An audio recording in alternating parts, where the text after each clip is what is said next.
ஆன்மீக நண்பர்கள் அனைவருக்கும் அன்பும் கனிவும் நிறைந்த வணக்கங்கள். பகவத்கீதையின் முதல் அத்தியாயத்தில் அர்ஜுனன் மனக்குழப்பத்தால் துவண்டு போனதை பார்த்தோம். இன்று இரண்டாவது அத்தியாயமான சாங்கிய யோகம் பற்றி விரிவாக அறிந்து கொள்வோம். இந்த அத்தியாயமே பகவத்கீதையின் இதயம் என்று கூறப்படுகிறது. ஏனெனில் கிருஷ்ணர் முதன்முறையாக வாழ்க்கையின் ஆழமான உண்மைகளை அர்ஜுனனுக்கு எடுத்துரைக்கிறார். அர்ஜுனனின் துக்கம். போர்க்களத்தில் அர்ஜுனன் தனது வில்லை கீழே போட்டுவிட்டு நான் போரிட மாட்டேன் என்று கூறுகிறான்.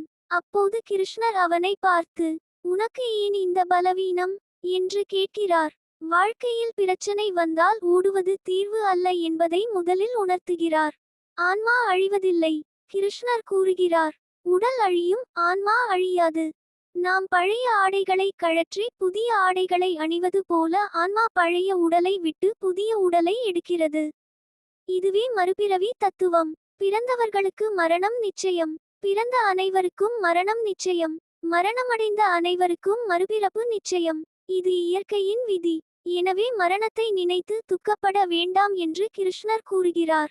கடமையைச் செய். அர்ஜுனன் ஒரு க்ஷத்திரியன். அவனது தர்மம் நீதிக்காக போரிடுவது.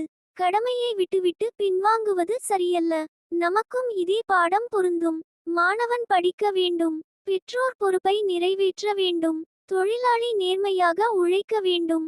கர்மயோகத்தின் ரகசியம். பகவத்கீதையின் மிகவும் புகழ்பெற்ற உபதேசம். கடமையைச் செய், பலனை எதிர்பார்க்காதே.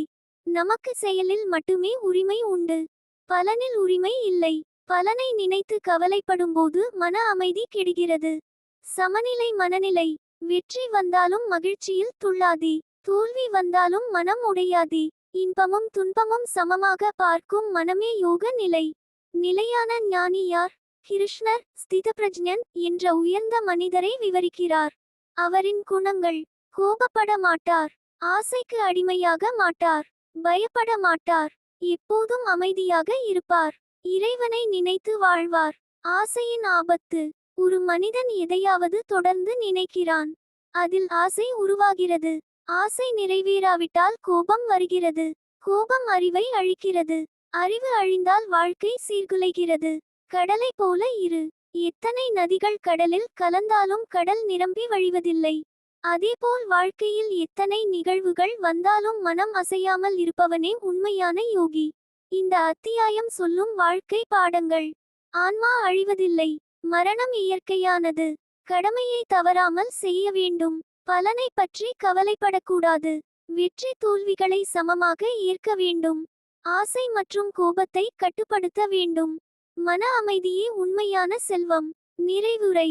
நண்பர்களே, பகவத்கீதை அத்தியாயம் 2 நமக்கு வாழ்க்கையின் மிகப்பெரிய உண்மைகளை கற்றுத் தருகிறது. உடல் தற்காலிகமானது, ஆன்மா நிரந்தரமானது. கடமையை நேர்மையாக செய்து பலனை இறைவனிடம் ஒப்படைத்தால் வாழ்க்கை நிம்மதியாக இருக்கும். கர்மண்யே வாதிகாரஸ்தே மா பலேஷு கதாசன என்ற கிருஷ்ணரின் உபதேசம் இன்று வரை உலக மக்களுக்கு வழிகாட்டியாக உள்ளது. ஓம் நமோ பகவதே வாசுதேவாய. லைக் பண்ணுங்கள், ஷேர் பண்ணுங்கள், சேனலை சப்ஸ்கிரைப் பண்ணுங்கள். நன்றி, வணக்கம்.